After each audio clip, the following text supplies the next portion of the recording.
February 24, 2022. A date that will forever be etched in Ukrainian history. In the pre-dawn darkness, Russian forces unleashed a coordinated assault across Ukraine's borders. President Vladimir Putin had given the order for what he called a special military operation. In reality, the largest military invasion in Europe since World War II. As missiles rained down on strategic targets across the country, a massive convoy of Russian armored vehicles began its advance toward Kiev from Belarus. The objective was clear: capture the Ukrainian capital, topple President Volodymyr Zelensky's government, and effectively end Ukrainian independence in a matter of days. The world watched in stunned disbelief. Despite weeks of warnings from Western intelligence agencies, many thought Putin's threats were mere posturing.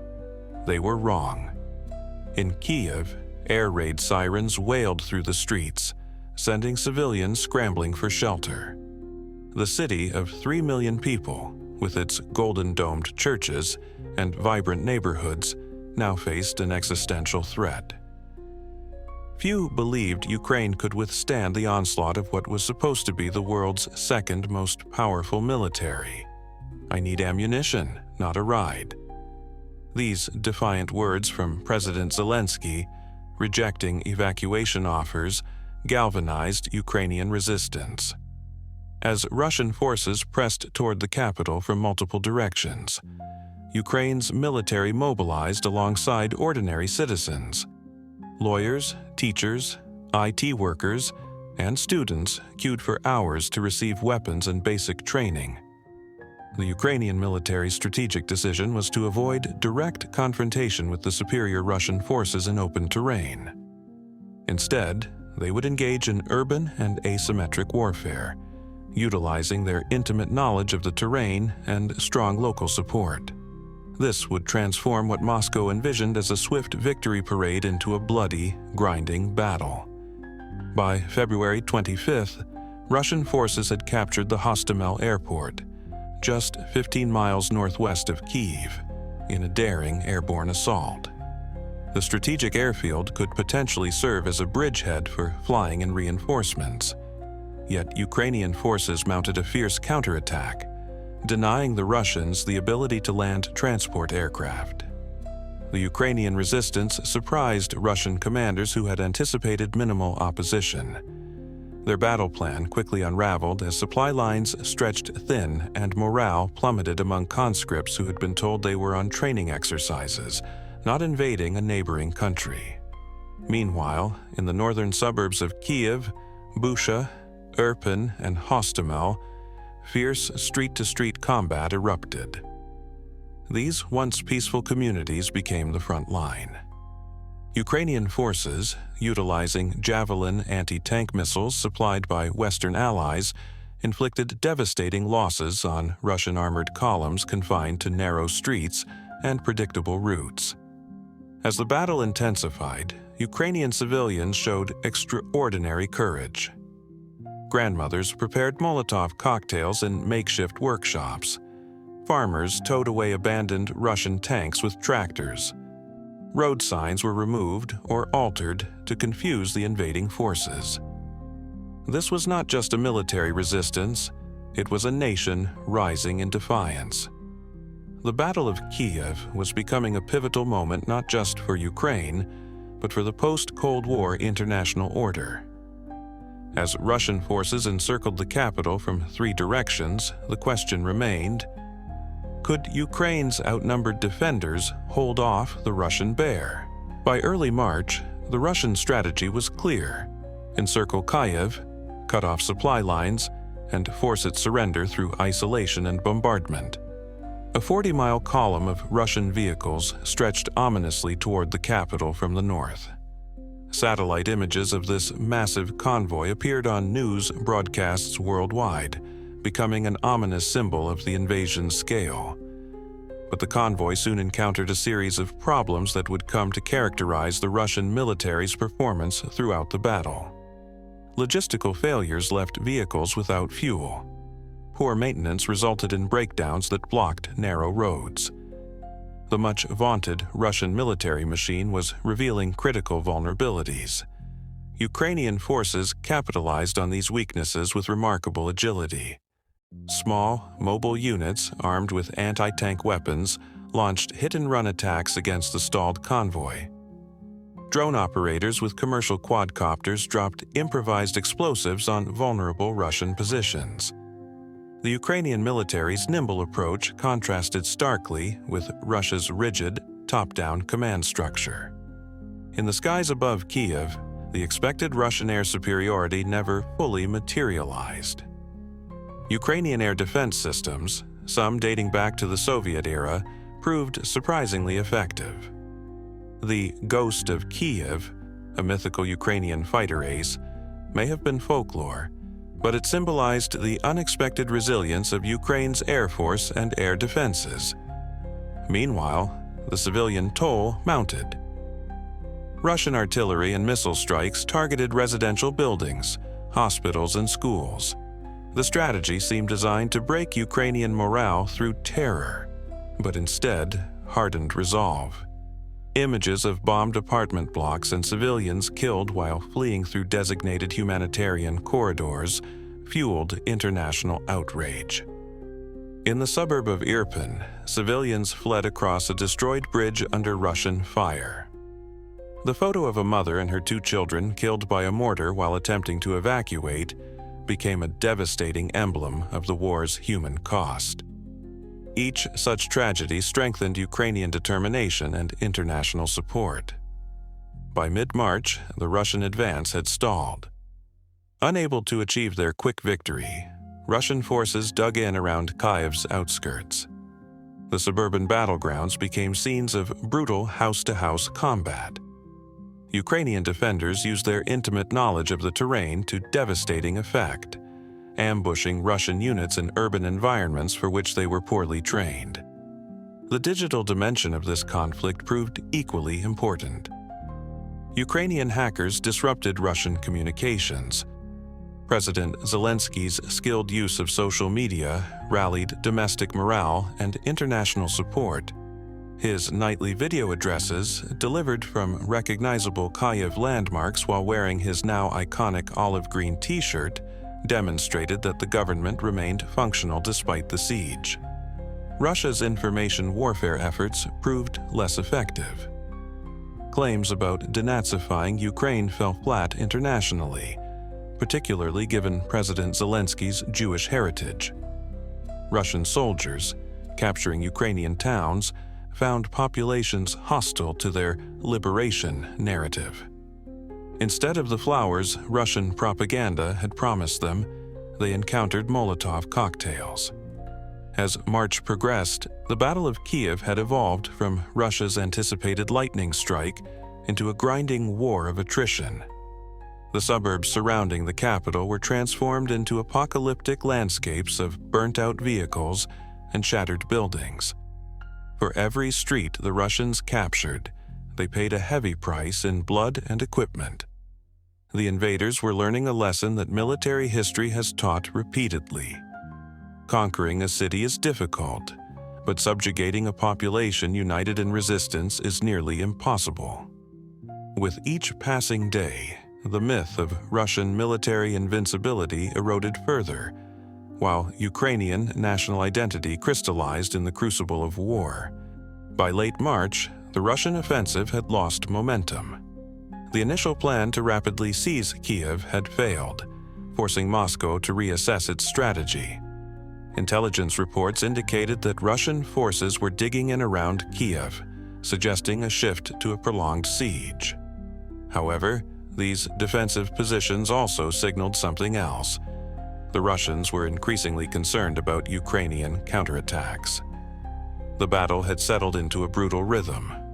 Russian artillery pounded Ukrainian positions and civilian areas indiscriminately, while Ukrainian defenders conducted nimble strike operations against vulnerable Russian units. The war had become a contest between Russian firepower and Ukrainian tactical ingenuity. Inside Kyiv, a strange new normal took hold. In neighborhoods away from the immediate fighting, residents established volunteer networks to distribute food, medicine, and information. Basement bomb shelters doubled as community hubs where people shared resources and news. Musicians performed impromptu concerts in metro stations serving as air raid shelters, their melodies a defiant response to the explosions above. The capital's defenders received crucial assistance from an unexpected source, the spring weather. The infamous Ukrainian muddy season, known as Rasputitsa, turned fields into quagmires, confining Russian vehicles to paved roads where they were vulnerable to ambush. Military analysts noted the irony. The same natural phenomenon that had hindered Napoleon and Hitler was now working against Putin's forces. Meanwhile, Russia's inability to secure air superiority continued to hinder their operations. Ukrainian air defense systems, supplemented by Western-supplied portable missiles, kept Russian aircraft at bay. Unable to safely conduct close air support missions, Russian pilots resorted to launching missiles from beyond Ukrainian airspace, reducing accuracy and increasing civilian casualties. On the diplomatic front, peace talks between Ukrainian and Russian delegations yielded little progress. Russian demands for Ukrainian neutrality and recognition of territorial claims in Crimea and the Donbas were unacceptable to Kiev. With negotiations stalled, both sides committed to settling the matter on the battlefield. The humanitarian situation in areas under Russian occupation deteriorated rapidly. In Bucha, Irpin, and other suburbs, reports emerged of summary executions, torture, and sexual violence. Civilians described being used as human shields or forced into filtration camps. These accounts, initially dismissed by Russian officials as propaganda, would later be confirmed by satellite imagery and independent investigators. By late March, Ukrainian military intelligence detected something surprising. Russian forces were beginning to withdraw from positions around Kiev. Initially, Ukrainian commanders suspected a trap or tactical redeployment. Could this be preparation for a more concentrated assault? But as more units pulled back, the pattern became clear. This was not a tactical adjustment, but a strategic retreat. The official Russian explanation claimed this was a planned regrouping to focus on the Donbas region in eastern Ukraine. Military analysts saw it differently. This was a tacit admission of defeat in the Battle of Kyiv. The Russian military, having suffered unsustainable casualties and equipment losses, was abandoning its primary objective. As Russian forces withdrew northward toward Belarus, they left behind a landscape of destruction and evidence of atrocities. The retreating troops seemed determined to inflict maximum damage, mining civilian areas and destroying infrastructure. Ukrainian explosive ordnance disposal teams would later remove thousands of mines, booby traps, and unexploded ordnance from the region. For the people of Kyiv, a cautious sense of relief began to emerge. The capital had withstood the onslaught. Air raid sirens still wailed occasionally, and the threat of missile strikes remained, but the immediate danger of Russian occupation had passed. As Ukrainian forces cautiously advanced into the formerly occupied territories, the full extent of what had occurred during the Russian occupation began to emerge. By early April, Ukrainian forces had reclaimed control of the entire Kyiv region. The world soon witnessed the horrific aftermath of Russian occupation. In Bucha, international journalists documented streets littered with civilian bodies, many with hands bound behind their backs and showing signs of execution. Satellite imagery confirmed these civilians had been killed during the Russian occupation, contradicting Moscow's claims of a staged provocation. Mass graves containing hundreds of bodies were discovered near churches and in public parks.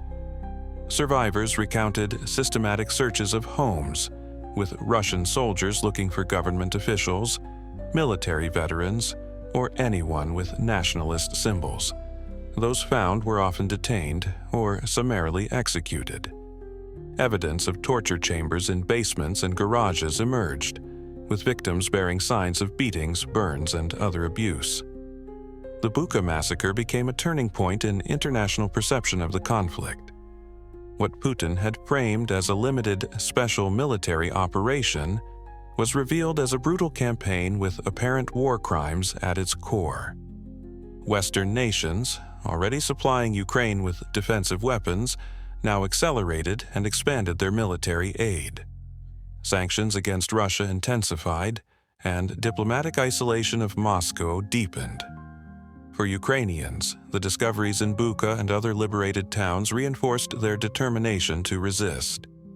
Any lingering notions of negotiated surrender evaporated. President Zelenskyy visited the devastated suburb, visibly shaken by what he witnessed. "These are war crimes," he declared, "and they will be recognized by the world as genocide." The Russian retreat from Kiev represented a stunning reversal of fortunes. What had been envisioned as a 3-day operation to decapitate the Ukrainian government had turned into a humiliating defeat. Military analysts reassessed Russia's capabilities, noting significant tactical, logistical, and leadership failures. The myth of Russian military prowess had been severely damaged. For Ukraine, the successful defense of Kiev provided a critical morale boost and strategic breathing room. Resources could now be redirected to the eastern and southern fronts, where Russian forces maintained offensive operations. The capital, while still occasionally targeted by long-range missiles, was no longer under immediate threat of ground assault. The battle's aftermath revealed a staggering toll. Thousands of civilians had been killed, with many more injured. Entire neighborhoods in Kiev's suburbs lay in ruins. Infrastructure damage was extensive. Bridges destroyed, water systems compromised, electrical grids damaged. Early estimates suggested rebuilding would cost billions and take years. Environmental damage was also severe. Russian military operations had contaminated soil and water sources. Unexploded ordnance rendered large areas dangerous. Ecological recovery would require extensive remediation efforts alongside physical reconstruction. As Ukrainian authorities began the grim task of documenting war crimes, forensic teams from international organizations arrived to assist. Evidence collection became a priority, with prosecutors building cases for future tribunals. Witness testimonies were recorded, sites photographed, and evidence preserved according to international legal standards. For residents returning to liberated areas, the homecoming was bittersweet. Many found their homes destroyed or damaged beyond repair. Those whose houses remained standing often discovered them looted, with Russian soldiers having taken everything from electronics to toilet seats. The psychological trauma of occupation would linger long after the physical damage was repaired. In Moscow, the failure to capture Kiev forced a strategic reassessment. Russian propaganda shifted to emphasizing the Donbass region as having been the primary objective all along, a transparent attempt to reframe defeat as planned strategy. Military leadership underwent changes, with commanders blamed for the failure relieved of duty. By mid-April, the Battle of Kyiv had conclusively ended. Ukrainian forces had achieved what many thought impossible, repelling a numerically superior invader and preserving their capital. The victory came at immense cost, but it demonstrated Ukraine's resilience and fighting capability to a world that had largely underestimated both. The successful defense of Kyiv fundamentally altered the trajectory of the entire war. What Russia had planned as a rapid regime change operation had transformed into a protracted conflict with no clear end in sight. The Ukrainian victory established several crucial precedents that would shape the conflict's subsequent phases. First, it demonstrated that Ukraine's military, despite being outgunned and outnumbered, could effectively counter Russian forces through superior tactics, motivation, and territorial knowledge. The David versus Goliath narrative resonated globally. increasing international support for Ukraine's cause. Countries that had initially hesitated to provide lethal aid now committed to substantial military assistance packages. Second, the battle exposed critical weaknesses in Russia's military doctrine and capabilities: poor coordination between air and ground forces, inadequate logistics, low morale among conscripts, and inflexible command structures all contributed to the Russian failure. These problems would persist as the conflict shifted eastward, preventing Russia from fully capitalizing on its numerical advantages. Third, the Battle of Kyiv solidified President Zelensky's transformation from a political newcomer with low approval ratings to a wartime leader of international standing. His decision to remain in Kiev despite the danger, captured in his simple statement, "I am here," became emblematic of Ukrainian resistance. His leadership style, combining authenticity with strategic communication, proved remarkably effective in maintaining national unity and international support. The battle also highlighted the crucial role of modern technology in contemporary warfare.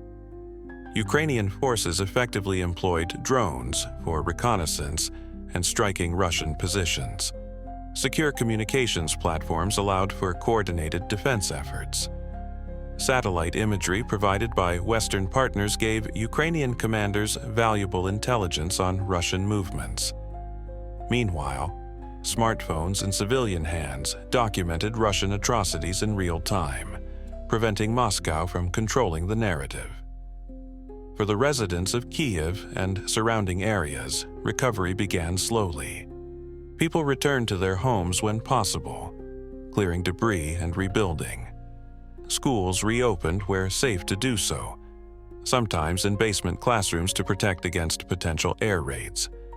Business owners repaired shops and restaurants, determined to restore normalcy despite ongoing air raid sirens. The psychological impact of the battle would prove lasting. Many civilians, especially children, showed symptoms of post-traumatic stress disorder. Mental health services were overwhelmed with cases. Yet alongside the trauma emerged remarkable resilience.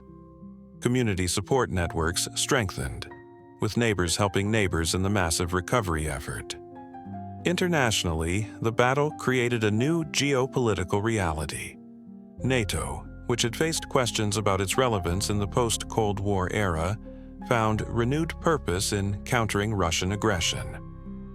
Finland and Sweden abandoned decades of neutrality to seek membership in the alliance, a direct consequence of Russia's actions in Ukraine. The European Union moved to reduce dependence on Russian energy, accelerating renewable energy initiatives and diversifying supply sources. For Russia, the failure at Kiev proved costly beyond military losses. Economic sanctions began to bite, causing inflation and shortages. International companies withdrew from the Russian market. Brain drain accelerated as educated Russians, opposed to the war and facing increasing repression, fled the country. Russia's international standing deteriorated as evidence of war crimes mounted. Ukrainian identity, meanwhile, crystallized in unprecedented ways. Russian-speaking Ukrainians who had previously maintained cultural and linguistic ties to Russia now embraced their Ukrainian identity more firmly. The invasion had achieved the opposite of Putin's stated goal of bringing Ukraine back into Russia's sphere of influence. It had instead cemented Ukraine's Western orientation and national cohesion. By summer 2022, though the war's focus had shifted to eastern and southern Ukraine, the Battle of Kyiv remained a powerful symbol. The city's skyline, still intact despite Russian efforts, represented Ukrainian sovereignty preserved through sacrifice and determination.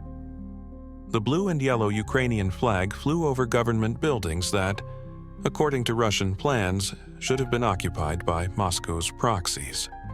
Thus, what began as Russia's attempt to quickly decapitate the Ukrainian government instead became a watershed moment in post-Soviet history. The battle where Ukraine demonstrated to the world and to itself that it would not surrender its independence without a fight. The echoes of the Battle of Kyiv continued to resonate. What was intended as a swift operation to subjugate Ukraine instead became a turning point that fundamentally altered European security architecture and global geopolitics. The spirited defense of Kyiv revealed the hollow core of Russian military power while showcasing Ukrainian resilience and Western solidarity. Military historians now study the battle as a textbook example of how determined defenders with appropriate support can defeat a numerically superior force. The Ukrainian tactics, flexible, decentralized command structures, effective use of anti-tank weapons, and exploitation of urban terrain have influenced defense planning across Eastern Europe. For Kiev itself, the battle's legacy is visible in its transformed cityscape. Checkpoints and fortifications have become semi-permanent features. Anti-aircraft systems remain positioned throughout the metropolitan area. Museums already document the invasion with exhibits of destroyed Russian equipment and testimonials from survivors.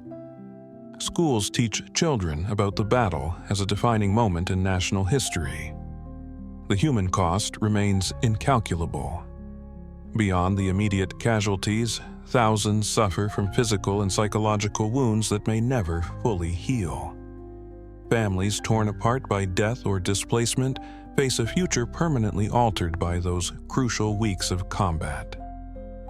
Yet, amid the tragedy emerged remarkable stories of courage and humanity. The territorial defense volunteers who took up arms with minimal training. The doctors who performed surgeries by flashlight during power outages. The ordinary citizens who sheltered strangers in their basements during bombardments. These acts of individual bravery collectively formed the foundation of Ukraine's national resistance. The Battle of Kyiv shattered numerous assumptions that had guided international relations since the Cold War's end. It demonstrated that large-scale conventional warfare remains possible in 21st century Europe. It revealed the limitations of economic interdependence as a guarantor of peace. And it showed that the rules-based international order requires active defense from those who believe in its principles. As Ukraine continues its fight for sovereignty, the successful defense of Kyiv stands as both inspiration and warning, a testament to the power of national will and a reminder that freedom ultimately requires sacrifice. The city endures, scarred but unbroken, its golden dome still catching the sunlight above a nation fighting for its very existence.